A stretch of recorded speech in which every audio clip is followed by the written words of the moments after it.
Michelle, thank you. Michelle High, our managing editor, thank you for hosting us today. I'm Jeff Gedman with American Purpose.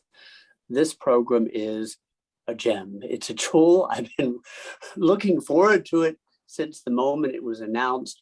And for all this, principally, I have Nicole Penn to thank.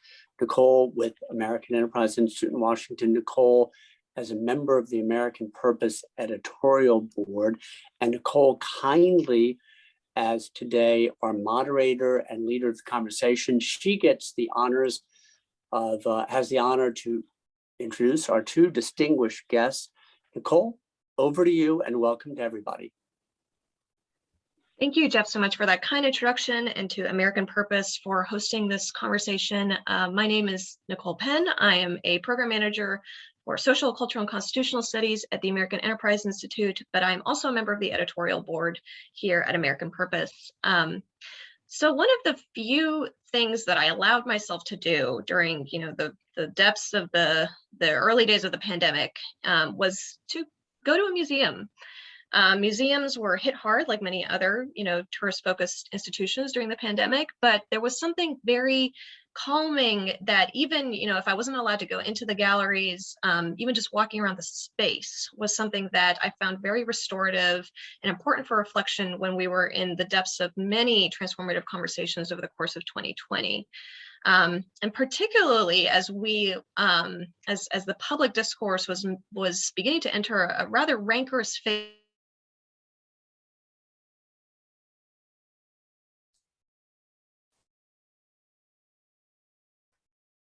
Are we hearing? We're not hearing you, Nicole, for about last 15, 20 seconds. Oh, can you hear me now? Now we can. Okay. There's something very important about museums. The physicality, the spaces that they preserve, they're more than an archive, and they're different than a book. So this led me to write a piece reflecting on the unique role that museums play in our civil society today. Here with me today are the directors of the two museums that I profiled in this piece for American Purpose. Sara Bon-Harper is the executive director of James Monroe's Highland in Albemarle County, Virginia. She's an archaeologist with research experience in the historic period in Virginia and on peripheries in the Roman world. Her focus at Highland is interpreting current research on James Monroe and his estate, including creating a new set of inclusive narratives about the past. Dr. Bon-Harper earned a PhD in anthropology from the University of North Carolina at Chapel Hill and a bachelor's degree in anthropology and classics from the University of Arizona. She has taught at the University of Virginia and the University of North Carolina and conducted archaeological research in Europe and North America, including at Thomas Jefferson's Monticello. Sara also made the mistake of giving me an internship when I was a college student at the University of Virginia, and it was a really transformative experience. Also with me today is Dr. Rob Havers. Dr. Havers serves as the president and CEO of the American Civil War Museum. Prior to coming to the museum, he served as president and CEO of the Pritzker Military Museum and Library, president and CEO of the George C. Marshall Foundation, director of the National Churchill Museum at Westminster College in Fulton, Missouri, and as a senior lecturer in war studies at the Royal Military Academy Sandhurst. Havers graduated from Queen Mary University of London with a bachelor's degree in history and politics, the London School of Economics and political science with a master's degree in modern British history, and Pembroke College, Cambridge with a PhD. He's a published author of several books and articles and is a widely respected lecturer on military history. So to get started with our conversation, we're going to have about 30 minutes of back and forth between the three of us, and then I'm going to open it up to audience Q&A. So please don't hesitate to put your questions in the chat or to use the raise hand function once we get to that point. So to get started, transformation is a key word in both the history of James Monroe's Highland and the American Civil War Museum. Can you both tell us a little bit about, first, perhaps how you got involved in the museum world, and then the origins of your respective institutions, which both happen actually to, 2013 is a pretty important year for both of these organizations. So let's start with Sara and then go to Rob. Yeah, thank you. And thank you, Nicole, for that framing and the kind introduction. It's great to be here and to be in conversation with you. So I think you asked how I got involved in the museum world, and then queue up transformation and the current setting at Highland. Right, I'm a researcher And that's a really key piece. I believe that institutions like Highland really revolve on, and their quality rests on, the essence that research continues and is ongoing. We're currently thinking through evidence that we have, we're seeking new evidence, and that the stories should in fact evolve. So that leads us to sort of the point where that we'll talk about a little bit further on, which is the recent transformation of our understanding of Highland. And we're talking specifically about this museum phase.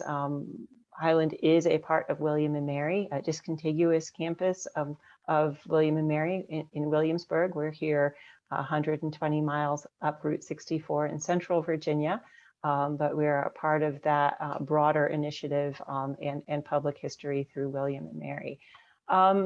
So our transformation, Nicole, would you like me to go ahead and jump into what we're really talking about, which is that I arrived at Highland in 2012. I was hired as executive director, and I brought my research focus and perspective with me. It wasn't assigned, but I thought, okay, let's really figure out the heart of this place. There were discrepancies in the story, or pieces that I thought bore further scrutiny. And so I applied my research skills, which is basically figure out what you know, figure out where the gaps are, what questions can you ask to fill those gaps, right? And our gaps were kind of fundamental. There's a small house on the site that was for a long time, and I'm talking over 100 years. This small house was interpreted as a remnant wing of the James Monroe main house at Highland. Of course, he moved here in November of 1799, and we know that the house burned, or in this telling of it, partially burned sometime after he left. And so the story was that there was a remnant wing of that main house. Well, things didn't really add up for a lot of ways. There was physical evidence that the house did not match the description of that main house. There was documentary evidence that there should have actually been 3 buildings. Monroe wrote a letter about that, and we really only had pointed to 2 on the ground. And then there was some archaeological evidence from the 1970s, when William and Mary inherited the property and first did a little bit of research. And the researchers pointed to unanswered questions, or were unable to answer the questions with a round of archaeology there, and said, well, obviously you should dig in these additional places. And just as a side note, all archaeological reports say, oh, you should do some more digging, and this is where. So that's not unusual, but it was actually, a generation later that I arrived and picked up those lingering questions. And just to make a long research story brief, and I can talk about it for a really long time if you want, but I'll be brief here. We did a multidisciplinary round of research, including architectural history, documentary research, and archaeology. And then we tied it all together with dendrochronology, or tree ring dating.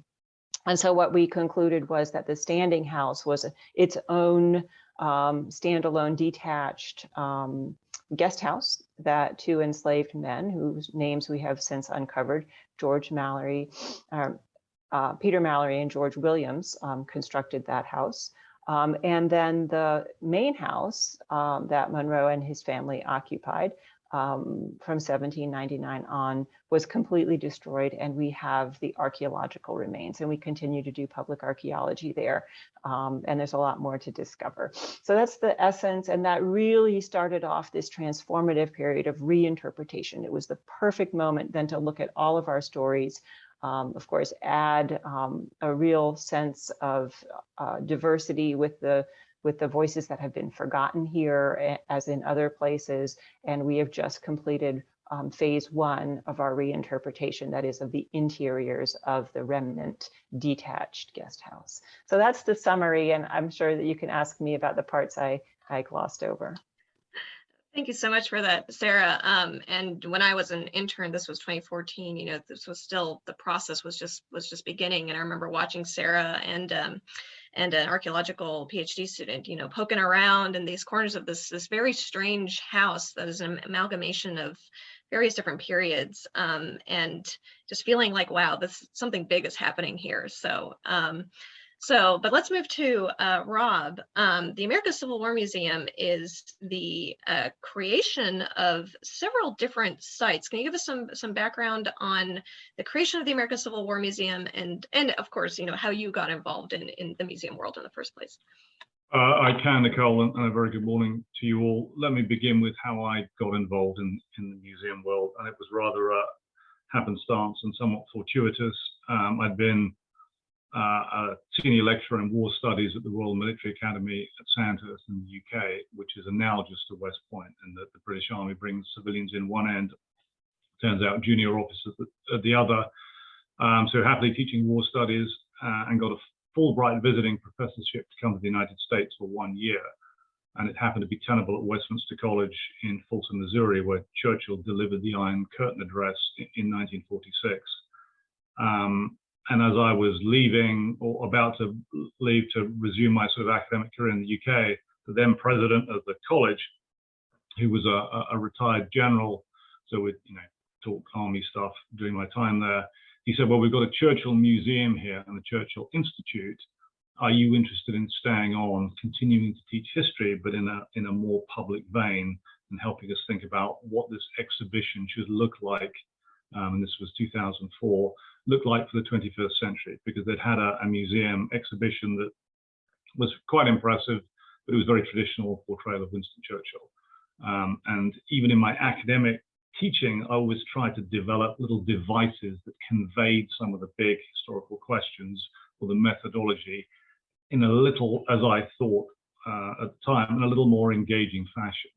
And it seemed to me that historical museums and the space they afford, with the opportunity with technology, and even just physical devices, was a great way to tell the story in a more impactful fashion. So I said yes to this, to the college president, and the rest is sort of is history. And I'm now at the American Civil War Museum, that dates in its current form from 2013, and it is an amalgam of the Museum of the Confederacy that has existed in Richmond from around about 1896, and a newer organization, the American Civil War Center at Tredegar, that came together in 2013 for a host of good reasons, one of which, of course, in all honesty, was financial. Two organizations telling the same story, telling stories about the same conflict in different ways in the same city. There was an opportunity for synergies in coming together and creating something greater than the sum of those constituent parts. And so two organizations came together, very different collections, very different perspectives, but I would like to say the cumulative entity is far more effective and more impactful than the two individuals were previously. Built a fantastic new glass and steel building down here in Richmond by the river at Tredegar, around the ruins of the Tredegar Ironworks. And we continue now to tell that story. Opened in May of 2019. And then, of course, February of 2020, COVID hits. So we're still a new entity in many ways, and I've been here since March of 2021, so not terribly long. Wonderful. Thank you so much for that, Rob. And I also, as a teenager, I remember going to the Museum of the Confederacy, and then, years later, coming to the American Civil War Museum and just being so impressed by the breadth of the story that you all are telling, the extensive use of your collections. It really is, you're completely right, to the fusing of these two institutions, just speaks about a much more a richer, a fuller, a truer story than I think could be told separately. So to move on to my next question, the last few years have been dominated by fierce interpretive debates on a variety of subjects in American history, chief among them the founding and the Civil War periods. So what role do museums play in communicating perhaps new research, but also synthesis of perhaps different historical interpretations to the public. Is this work different than a historian who writes a book or teaches a class at a university, or perhaps an archivist that manages a collection or documents? Is it possible for museums to offer a cohesive view of American history? So whoever wants to take that up first.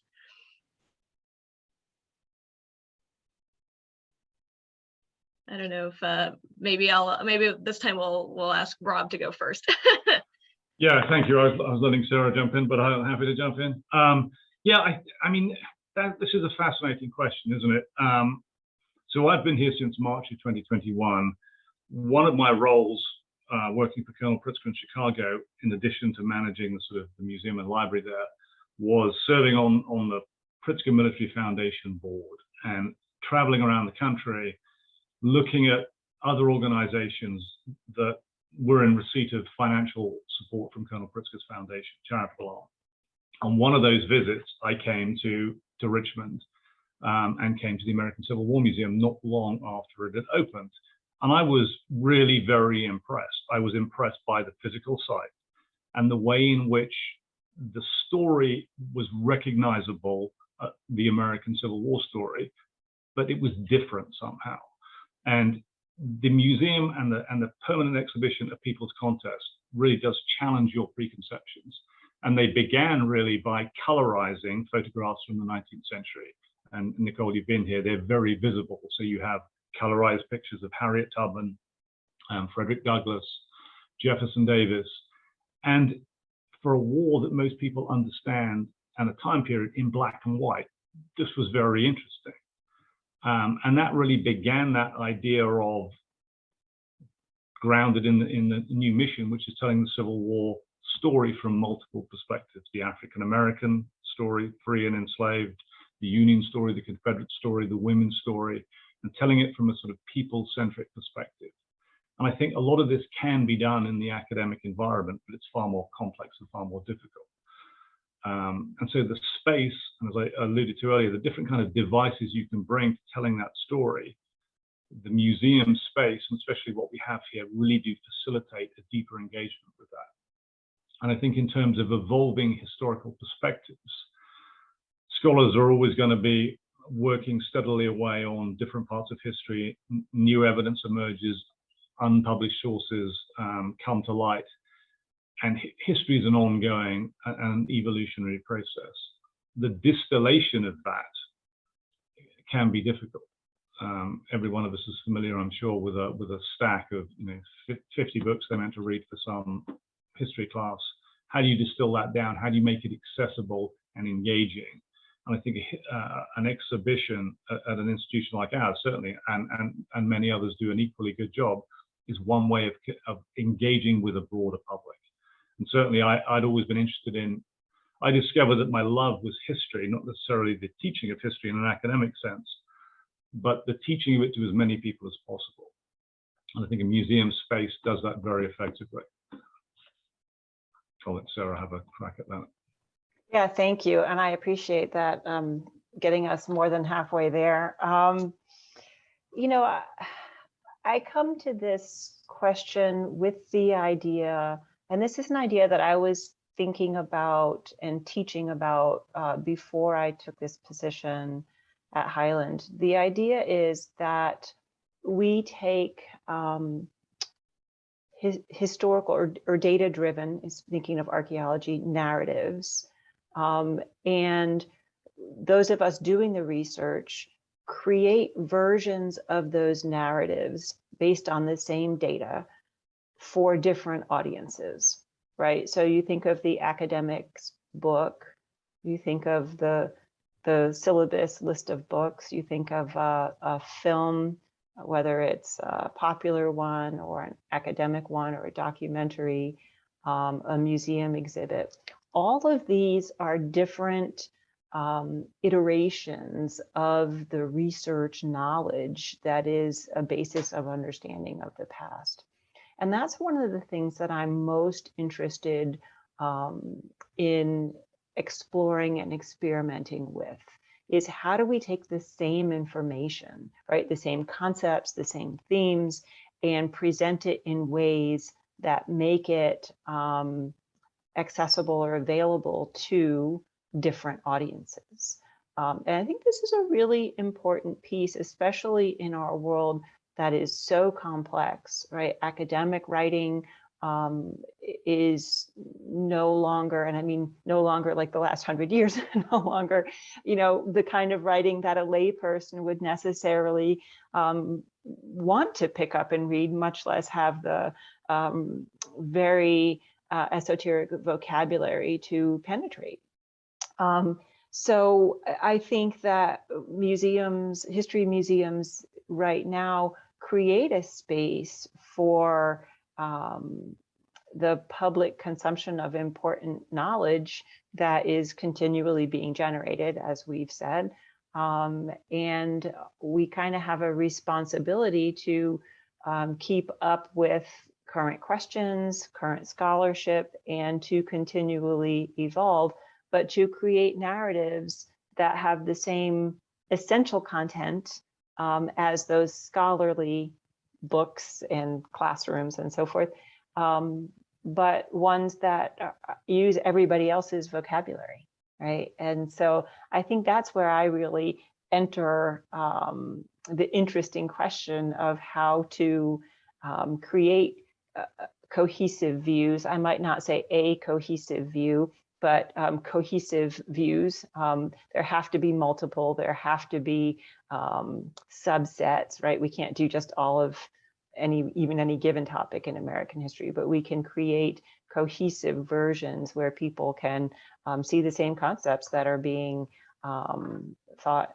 about and written about by some of the leading scholars. Thank you both so much for that insight. I actually want to dig a little bit more into this question about audience, because I think that's exactly right. It's one of the most important, perhaps, distinctions. The museum going public is self-selecting, but perhaps one of the same ways that, someone who purchases a book or someone who, attends a class, museums are longstanding fixtures in a local community, and they depend deeply on the public support for their survival. So what are some of the challenges and opportunities that come with working with this sort of audience? What do you do with the visitor who comes into Highland and says, oh, I love Ashlon, and I remember when there were peacocks on the on the estate, and what's going on? And or the individual who comes to the American Civil War Museum having remembered the Museum of the Confederacy, and they say, oh, there was this Braxton Bragg exhibit that was interpreted in this particular way, and why are you changing it? How do you respond to that kind of that kind of, perhaps tension might be too strong of a word, but this balancing the expectations of this kind of audience with the importance of your role as educators? Yeah, I'll be happy to start. And Nicole, I feel very seen. Yeah, that's where we are. And I think the idea is really kind of what we owe our communities. And I don't just mean a local community. I think I mean communities of visitors. I mean our local communities. I mean those who come here saying, I loved Ashlon and the peacocks and so forth. And I think what I feel we owe in that realm causes me to step out in the direction of offering transparency and returned trust, right? Where I find it's essential for us to be credible and to show our work is not just the answer, but then to invite people into that process of the evolving interpretation of Highland, where, we did step out one day in 2016 and say, in waves of AP announcements across the country, say, yes, the house that you thought was a remnant of the president's house is actually a detached guest cottage. But we did that and brought them into a really fascinating research narrative. We entered into a dialogue with our communities about that research narrative, about here's the interesting question that we thought of, here are the ways we addressed it, and let's move forward in exploring this together, right? I think we need to offer that respect to our audiences, and I'm certain that we all do, because this is so basic, that they are coming to learn and they want to be a part of the discovery, this experience of adding to our knowledge. And so, you know, I think, as always, when we say to people, oh, what we told you before was wrong, and we have changed that, there's a sense of, wait, something is being taken away. But I think if we invite all those folks into the conversation of, you know, here's how we were wrong and we learned differently, and now we're sharing that and inviting you to come along and explore with us. That ends well, because what we're all about in this world is learning new things and exploring what that means for our understanding, in this case, of the United States and how we got to where we are. I think Sarah is articulating something that I felt too, which is there is a wonderful creative tension that you can build on in a museum that possibly you can't do so in an academic lecture hall, and that is partly grounded in the fact that, as Sarah rightly says, things are changing, interpretations are changing, scholarship is evolving and has new opinions on events that we thought had been well described and were absolute. And so the American Civil War Museum, the amalgamated organization, is a reflection of that. It's not the old Museum of the Confederacy, and it's not the old Civil War Center at Tredegar. It is an amalgam of them both, but it's also something bigger and different from just the two of them coming together. And I think the challenge is to win that trust of the audience with a component that is familiar, but then challenge them to look a little bit beyond that. And so challenging those preconceptions, but you've got to ground that in the trust that what it is you're doing and saying is absolutely rooted in historical evidence and good scholarship inquiry. I mean, I've found in the sort of 9 months I've been here, I stand up as the president of the American Civil War Museum, and as soon as I open my mouth, I know people are thinking, hang on a second, who is this British guy, and what does he think he knows about the Civil War? So we're sort of challenging preconceptions even with that in a very subtle way. But it's a dual piece. You have to win the trust of your audience in some fashion before they will willingly be led to look at other areas of inquiry, I think. And that's a really delicate balance. But if you can get it right, and I think we've done it, and I can claim little credit for, I can't claim any credit for the permanent exhibition, we've done it very well here, because there is an adequate component of the traditional Civil War story, the Lee versus Grant and the weaponry, and we broaden that and ground it. The story is grounded in that, but the new stories we tell are more listenable because of that. I think that's a brilliant point. I mean, the importance of trust. And I think that sort of personal element that museums have with their communities is what makes them, in a way, more flexible, more responsive than perhaps, you know, despite all the excellent work that, you know, historians do. This is why one of the larger reasons why I just wanted to convene this conversation is because I think that museums are somewhat not underutilized, but at least under-discussed in some of the, you know, the policy circles when we're talking about, you know, how do we think through these debates that we're having about American history, the concerns that American history isn't being taught or isn't being taught in a way that is inclusive. This actually leads me to my next question. You know, what role do museums play in civic education? You know, how do museums help the public address modern problems? And in a dangerously polarized era like ours, is it possible to do this kind of work without receiving accusations of politicization? You know, we've had a lot of debates on how presidential estates are interpreted, Richmond was a major site over the past year, over in the debates over Confederate monuments, in the racial justice protests of the last year. So I was just wondering if you both had any insight on that question. Whoever wants to go first. Let me try this one first, and then Sarah, I'm sure, will add in. I think these kind of contemporary debates are a challenge, but they're also, and it's a terrible cliche, they're also an opportunity. When I told a few friends of mine that I was leaving Chicago to come to Richmond, Virginia and run a Civil War museum, the response was, "You've got to be crazy.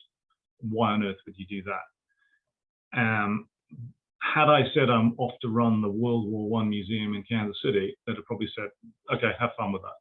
So there was an opportunity, because the Civil War, all of a sudden, for a whole host of reasons, some good, some bad, was front of mind. So that was an opportunity for us, I think.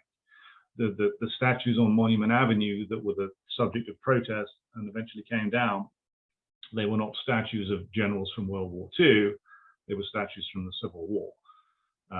So the opportunity to reach out and explain the origins of these monuments and the role of these individuals in the Civil War was a huge canvas for which the American Civil War Museum had been painting on for quite some time, even before the summer of 2020. And I think the trust that the American Civil War Museum had won with broad constituencies enabled the American Civil War Museum to be a repository of information, not telling people what to think, but giving them the nuts and bolts of what had happened, and allowed them to come to their own conclusions about why. And we had a great online exhibition and sort of microsite called On Monument Avenue that's still on our website, that looked at the origins of the monuments and provided some background.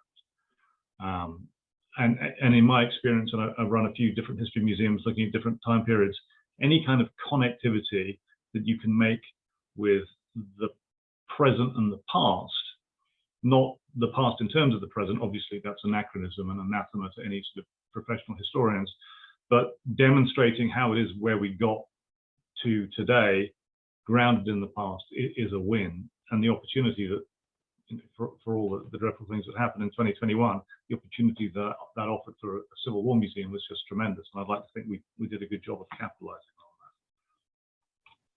Yeah, the Monument Avenue, I remember looking at that, and it was a fantastic virtual exhibit. And I'll see if I can find the link to share. But Sarah, do you have any perspective that you'd like to share? Yeah, certainly. And I think, Rob covers a lot of great ground on that. And I think, we do have a responsibility to address current debates, current questions, and make those connections with the past and present. I think we owe it to our communities to do it in a way that invite people to learn more. Here we try specifically to be truthful, but not polarizing. I think if we can be unifiers rather than dividers, we will get further. We will do some good in the world by providing a space where we can discuss, even controversial issues like race in a way that adds to thoughtful dialogue, that brings more facts, brings people to be able to say, okay, I'm learning something new, I'm making connections, I'm drawing conclusions that I hadn't before. So that's what that's one of our primary responsibilities, is to accept and acknowledge the role that each generation needs to wrestle with history and ask new questions of history and bring those connections forward. And here at Highland, I think we do so thoughtfully. Right now, we do that with the input of a council of descendant advisors, 11 individuals whose ancestors were either enslaved here or labored here after the Civil War. And that's specifically to bring in multiple perspectives. You know, as a person from outside the Central Virginia community myself, you know, I don't have all the perspective, and bringing in perspectives specifically of those whose ancestors or whose communities were most impacted by the history that occurred here is one of the ways to get a fuller and richer history and to invite people to consider multiple perspectives. So that's one of the most important parts of our work right now. And it's fundamental to how we choose the topics that we interpret, the themes, and even the tone we use. And we discuss a lot our approach, our wish to reach even unconvinced people, and just offer more information. And so really we're working together to be unifiers to provide new perspectives. And I think that's one of the deepest roles that a museum can take in a community. Yeah, I'm so glad that you mentioned that, because I just think that is such a special and important aspect of Highland's work. And I've linked, you know, both to, you know, the Monument Avenue initiative that Rob mentioned, and then a really excellent New York Times article about this, the Council of Descendants of the Enslaved who advise, you know, the strategic vision at Highland. So I want to remind everyone too that we are taking questions. If you want to put your question in the chat or raise your hand, I'll be happy to call on you. But I have one last, I have more questions, but for now, a question I'd like to ask is, you know, while trust is declining in institutions such as journalism, government, universities, religious organizations, a lot of polling has shown that the public continues to hold museums in really high esteem. And why do you think that is so? And then that might touch on some of the things that we've mentioned, you know, the building of trust, the work that museums do to provide context. But I'm wondering if perhaps there's something from your specific experience managing Highland and the American Civil War Museum that might explain, you know, why are museums still doing so well when other institutions are just losing public trust?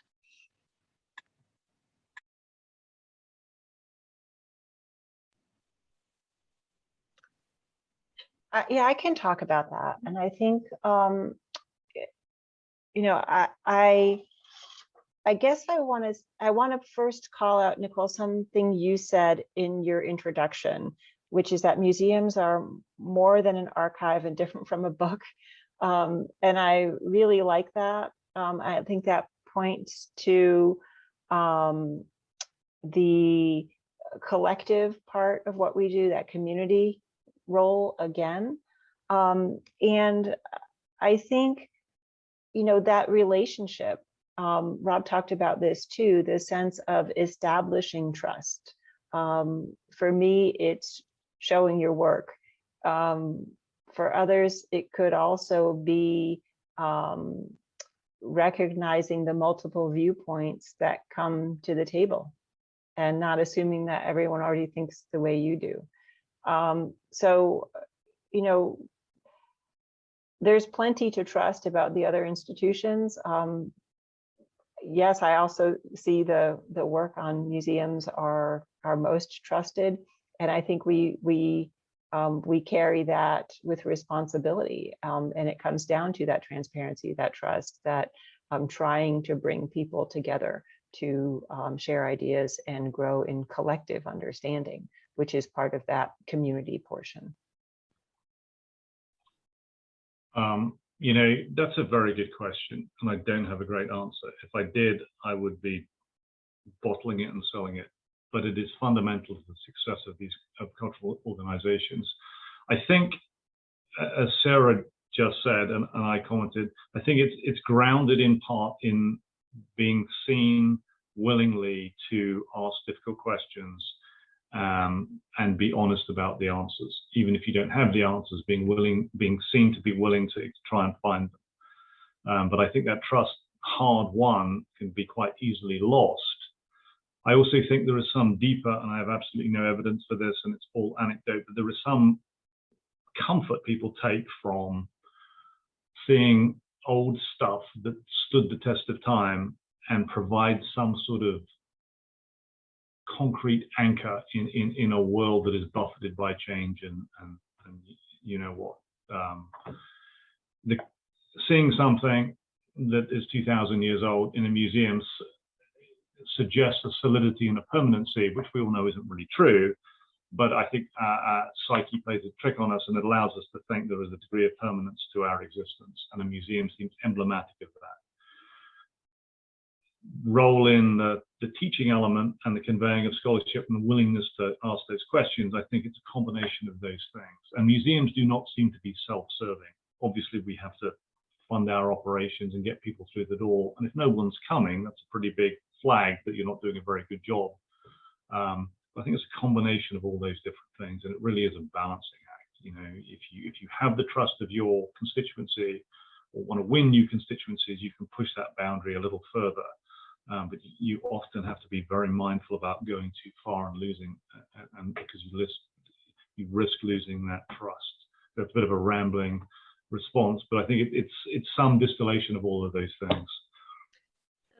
That's fantastic. Thank you both for those beautiful reflections, and I agree. I think that's what I'm trying to get at with the sense of permanence, the viewing of these objects that have been held by other people's hands, that have been experienced by our ancestors. I just think is something that is truly unmatched. So I have a question here from David Skinner, editor of Humanities Magazine. Thank you, David, for joining us. He says, I would love to hear how Sara and Rob think about the dramatizing in a good way role of museums. Put another way, is there a non-informational emotional impact museums should aim for, and what does it look like? I really like that question, and I thank you, David Skinner, for it. And I'd be happy to take a first chance to respond to that. Yes, I think plenty of museums use an emotional connection very effectively. And I think there are ways that can inspire people to feel connected, to feel a greater awareness, to support causes or interests. And I'll give an example of that, which is Montpelier's The Mere Distinction of Color exhibition that has a really great emotional impact and really just pulls you into recognition of some of the emotional world of American slavery. And so that's a great example of an emotional impact from an exhibition. So that's what that might look like. And I say, you know, in that part, there's nested in there that museums should aim for. And I say that depends. So you've got an example of it really well done. It's an award-winning example. But then the should part really depends. I think we ought to connect emotionally, we ought to connect intellectually, maybe tactily or experientially, and there's probably other realms there that we could use to connect with our visitors. But how emotional, how experiential, how intellectual, those things are all really dependent on the situation and what impact you're trying to have.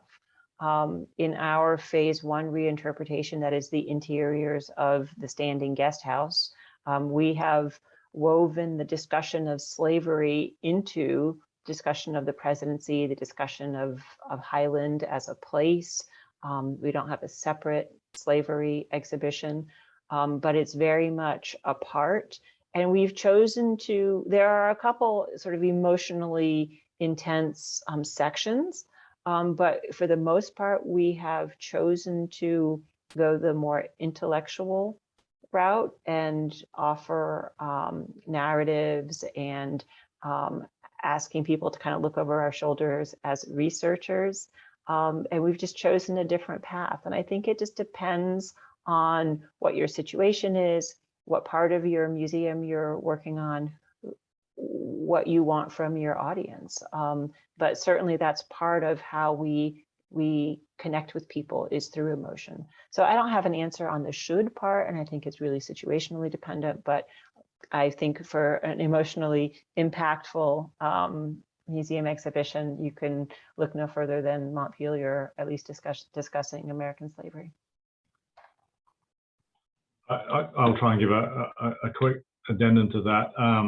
And again, I'm not sure about should, but it can be very effective. We're about to open a brand new immersive film theater experience that sets the scene for the permanent exhibition here at the American Civil War Museum, and there's an emotional resonance to that. It's unavoidable given the nature of the Civil War. One of the first exhibitions I worked on was redesigning that Churchill exhibition at the Churchill Museum, and we had as a centerpiece a film looking at Churchill in World War II. And it ticked all the boxes of cliche about Churchill. It was Churchill's speeches and winning the war and all that. And it was all true, but it ended with the black and white newsreel footage turning color, and one of Churchill's more emotive speeches being Churchill reading it out.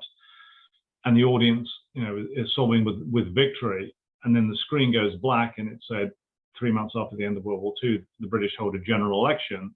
And then the screen goes black again, and there's a pregnant pause, and the wording says Winston Churchill was defeated. And I used to stand in that theatre and watch the audience. It was as though a bucket of cold water was thrown over them, because the only way to convey the shock of Churchill losing that election was some artificial device that invoked emotion. It was very, very intentional and very, very effective.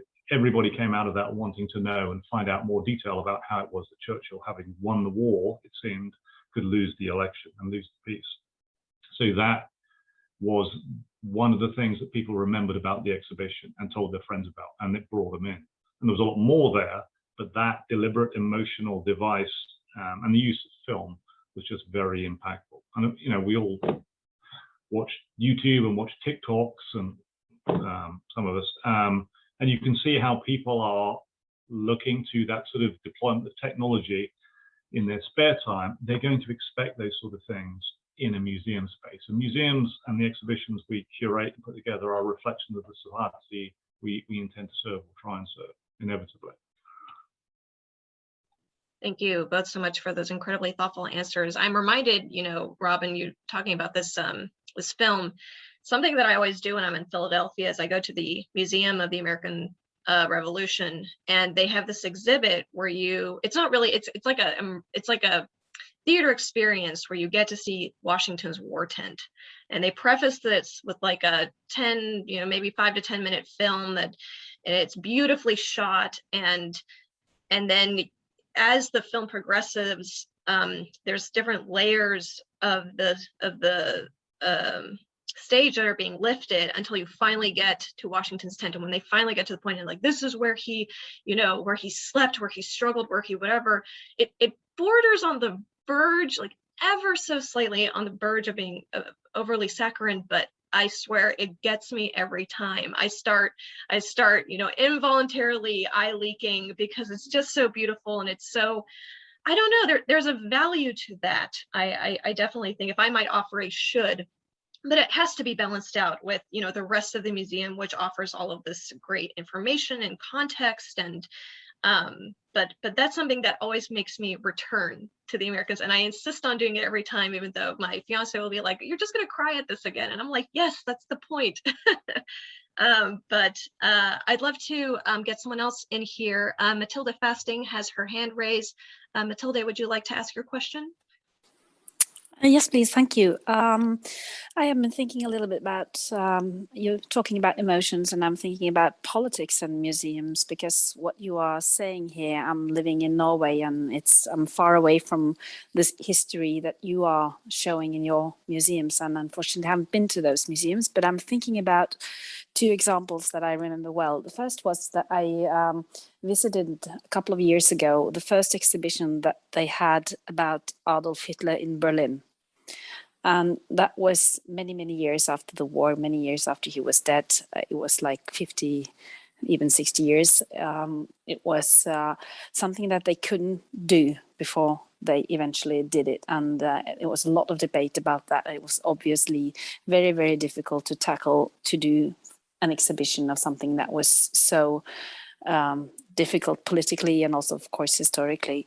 The other thing is a smaller thing. It's about in Norway, we have a small museum of the Resistance Museum during the war. And just a couple of years ago, a debate started about how much they knew about the deportation of Jews from Norway, because actually in November in 1942, a ship left Oslo with almost all the Jews in Norway in it, and it ended up in Germany. And the question was, how could they wind up so many people, so many Jews, and just in a surprise attack put them into this big ship without the resistance in Norway knowing something about that. And that was also then not exhibited, not talked about in this museum. And evidently they came out and just said, we can't. They wouldn't tackle that. They couldn't and wouldn't do it. It's still a debate going on because it's a difficult issue. And then the third thing I was thinking about was probably more a European thing, but all those things that we exhibit in European museums that really belongs to other countries. And that's an ongoing debate with lots of things coming from Africa, coming from other countries. That's was taking when museums first arose in Europe. And then how should we tackle that, and how should museums think about that? Many questions, but a little bit about the political role of museums. So great question, Matilda. Thank you for asking. Anyone want to take a stab?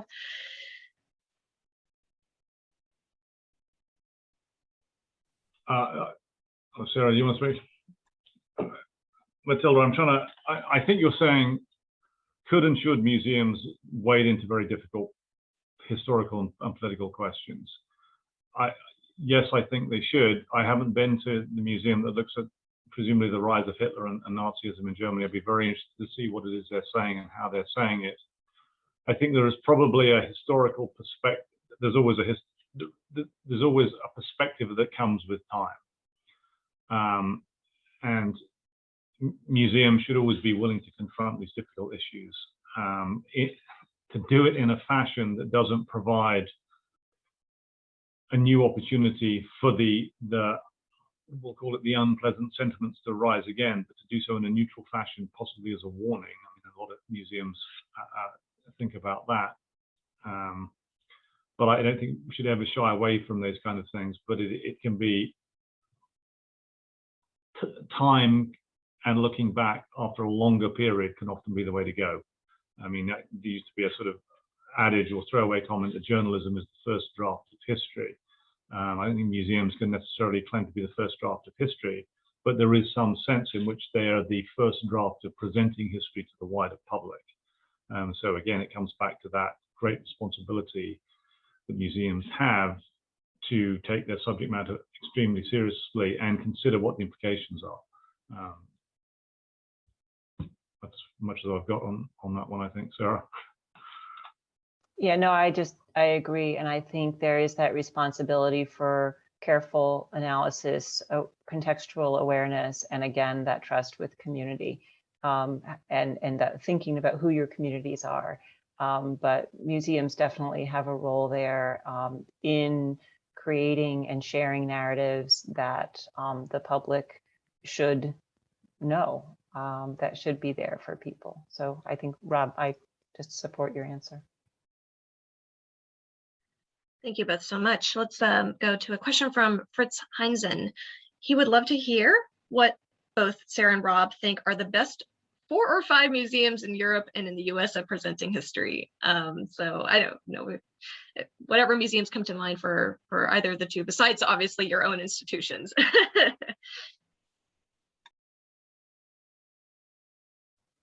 Yeah, I don't know that I could do a best without like debating for hours with many of my colleagues, but let me talk about a couple that strike me, and I'll tell you why, and I'll be brief because I know we're short on time and I want to hear from Rob. Let's think about the Tenement Museum on the Lower East Side in New York City. and the immersive experience that is operating in that experiential realm that is dynamic and alive and grounded in just incredible historical research and just the authenticity of the furnishings, the characters, those historical individuals, just really impactful there. And then, I'll just think about some of the places I've been more recently, my pre-pandemic travels. Think about the Vasa Museum in Stockholm and just the thoroughness and the so many variables considered in that museum, and that shares something with another that I don't know if I'm going to say is one of the best museums in Europe, but it shares in particular the sense of appropriate architecture, and that's the Musée de Bibrecht, or the Musée at Montbeuvray in Burgundy, that is about a Celtic hill fort. And what I'm pointing out about that museum is something it shares with the Vasa Museum, which is architecture, and that the architecture is very appropriate for the site and for the content of the museum. So just sort of in thinking about how I were to make a list, I'd talk about architecture on that list. And Rob, you're up. I've never been to the Tenement Museum, but every individual who has that I've talked to says it's a wonderful experience, and it's certainly on my list of museums to go and visit. I think in the US, I'm a big fan of the World War II Museum in New Orleans for the scale that is emblematic of the scale of that conflict and the attempts that they have taken to bring people in from the broadest possible perspective. And really imagine what it is you can do in that museum space, grounded pretty well, and they're sort of looking into they're developing the sort of academic and scholarly side and imbuing their exhibitions and text with scholarship. But the use of technology there, I think, is very impressive and impactful.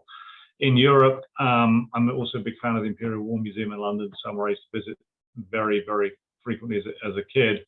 I found myself in the bizarre situation of being one of those people who, and I get letters from people all the time say, why have you changed the museum? It was great as it was with different institutions. And I found myself going to the Imperial War Museum after its remodeling and going, this isn't the old Imperial War Museum I remember from a kid. Where's all the stuff?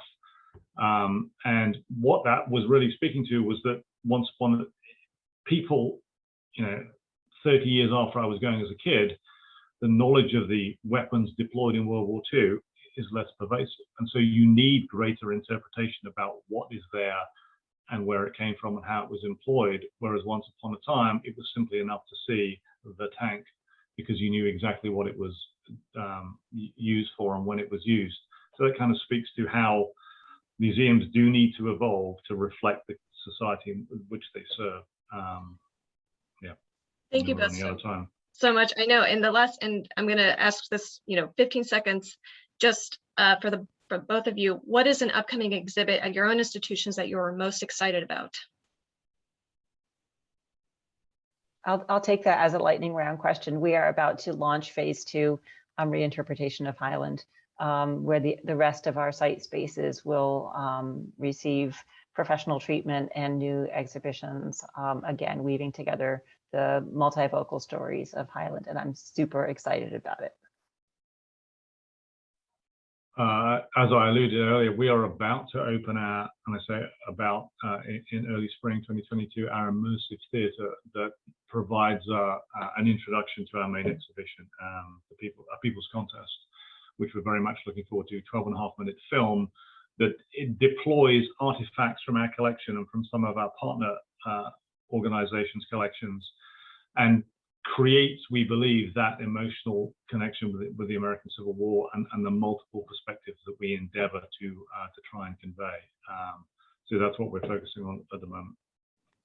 Wonderful. Well, I look forward to visiting both institutions again to experience these for myself. And I encourage everyone here to come to Charlottesville, Virginia, visit Highland, go to Richmond, visit the American Civil War Museum. Rob and Sarah, this was such a treat. Thank you so much for sharing your time with us. My pleasure. Thank you. Pleasure. Thanks for the conversation. Thank you so much. Jeff, any final words? We may have let him, Jeff may have thought we were Oh, done after those closing comments. Thank you so much for American Purpose. We really appreciate your time, Sarah and Rob. And it was really enlightening conversation guided by Nicole. Thank you. Thank you, everyone. so much. Have a good day. Happy holidays. Thank Happy you. holidays, everyone. Happy holidays.